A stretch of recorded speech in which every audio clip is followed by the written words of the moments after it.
दोस्तों नमस्कार। अभी अभी भारत के कश्मीर के पहलगाम में सिंदूर का रंग फीका भी नहीं पड़ा था कि पाकिस्तान ने अपनी कायराना हरकतों को पूंछ में ऐसा दोहराया कि भारत का पारा पाकिस्तान को लेकर एक बार फिर चढ़ गया है। यह सवाल उठने लगा है कि क्या पाकिस्तान को इस बार निर्णायक जंग की तलाश है, क्योंकि पहलगाम की वादियों में जब लाल सिंदूर बिखरा था तब वो एक आतंकवादी हमला नहीं था, भारत की आत्मा पर आघात था। भारत का धैर्य का जवाब दे गया था और इसके बाद भारत ने लाल मस्जिद से लेकर के लश्कर तैयबा और जैसे मोहम्मद के तमाम अड्डों को राख में तब्दील कर दिया। भारत ने बताया कि इस बार हमला आतंकवादियों पर हुआ है, लेकिन पाकिस्तान अगर अपनी नापाक हरकतें खत्म नहीं करेगा तो फिर भारत एक और खून का बदला खून लेगा। लेकिन ऐसा लगता है कि पाकिस्तान जो है पागलपन के रास्ते पे निकल चुका है। 6-7 मई 2025 की रात पूंछ एलओसी के पास पाकिस्तानी सेना ने निर्दोषों पर हमला करना शुरू कर दिया है। इस हमले में 12 लोगों की मौत हुई, 4 बच्चे थे घायल हो गए और सबसे दर्दनाक तो गुरुद्वारा श्री गुरु सिंह साहिब पर हमला था, जहां पर रागी भाई अमरीक सिंह और पूर्व सैनिक अमरजीत सिंह, दुकानदार रंजीत सिंह, बलविंदर कौर धुबी की जान चली गई। यह सिर्फ एक हमला नहीं था, यह सिख समुदाय के पवित्र स्थल और इंसानियत पर पाकिस्तान का प्रहार था। पाकिस्तान पहले भी पूंछ को आतंक का शिकार बनाता रहा है और एक बार फिर उसे खून से लथपथ किया है।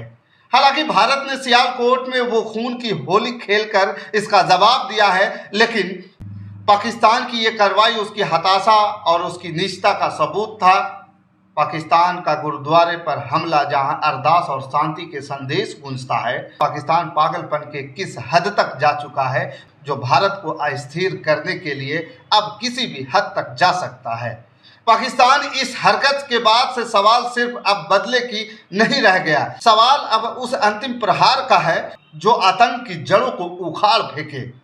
पूंछ का खून, पहलगाम का जख्म, गुरुद्वारे पर हमला अब और सहनशीलता की मांग नहीं करता और इसलिए आज भारत के 140 करोड़ आवाम पूछ रही कि क्या यह वक्त नहीं है भारत एक ऐसा सबक सिखाए जो पाकिस्तानी की मौजूदा सत्ता ही नहीं बल्कि उसकी आने वाली नस्लें भी बेगुनाहों पर आतंक फैलाने का ख्याल मात्र से थर्रा उठे।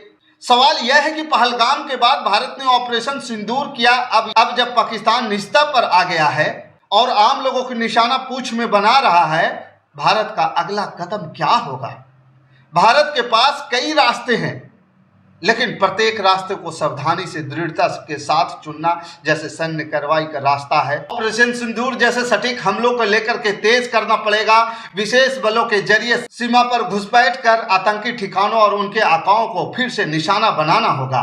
भारतीय सेना ने पहले ही जवाबी कार्रवाई में पाकिस्तान की तमाम चौकियों को नष्ट कर दिया था। हमने मसूद अजहर को रोने बिलखने पर मजबूर कर दिया था।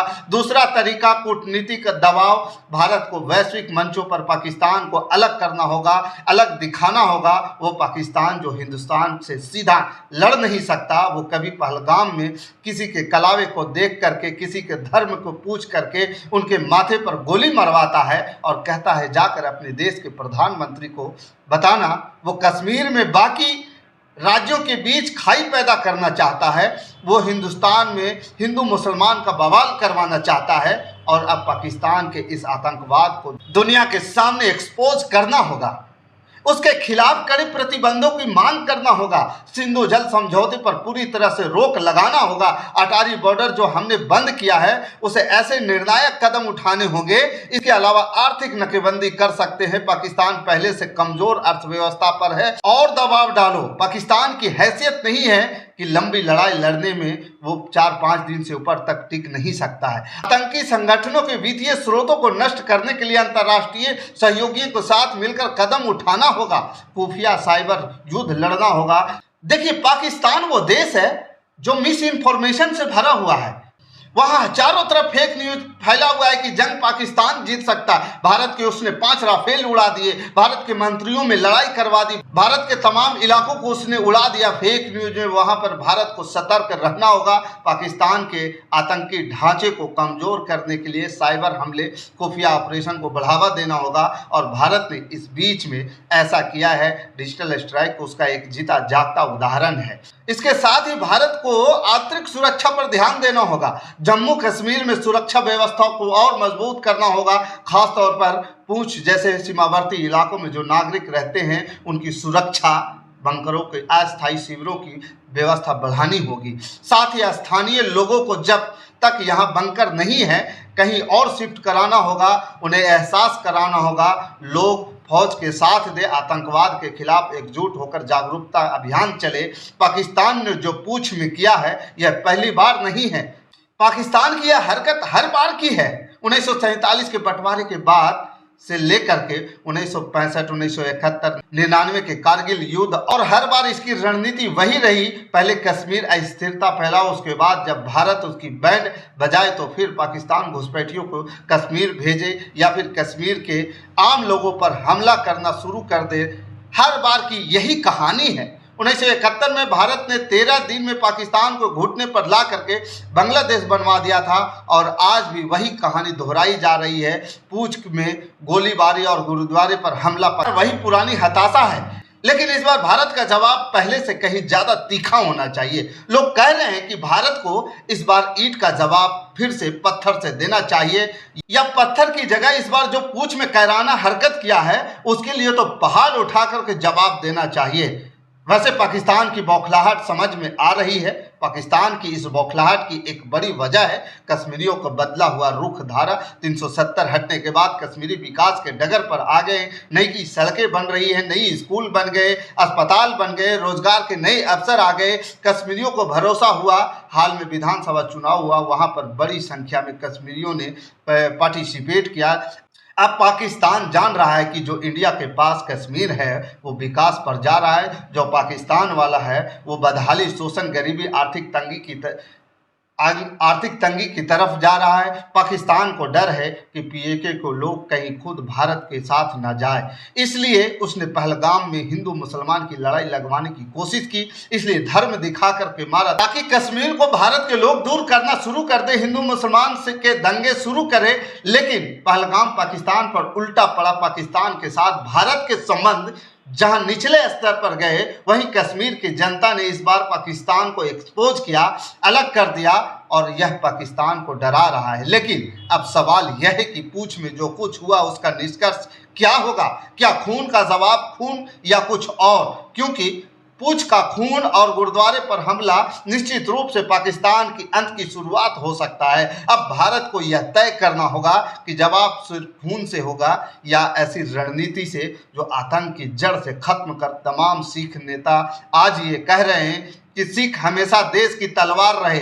इस इज्जत पर हमला होगा तो कर्तव्यों को याद दिलाने की जरूरत नहीं है। बाकी देशों में जो सिख लोग होंगे इस घटना को देख करके वो पूछ पाकिस्तान में जिस तरह से गुरुद्वारे पर हमला किया, निर्दोष सिखों को मारा, उसकी भर्त्सना ऑस्ट्रेलिया से लेकर कनाडा, अमेरिका में रहने वाले सिख संगठन करेंगे। वो पाकिस्तान पर दबाव बनाएंगे। ये पाकिस्तान को और एक्सपोज कर सकता है।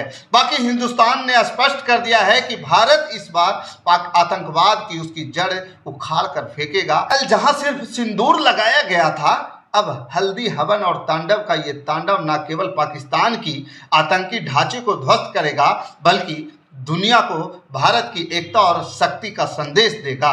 भारत यह आश्वासन देता है कि पूंछ के शहीदों का खून व्यर्थ नहीं जाएगा। यह आतंक के खिलाफ अंतिम युद्ध का आह्वान है और यह एहसास पाकिस्तान को होना चाहिए। भारत का संकल्प अब सिर्फ मकसद नहीं बल्कि इतिहास बनाने की राह पर है।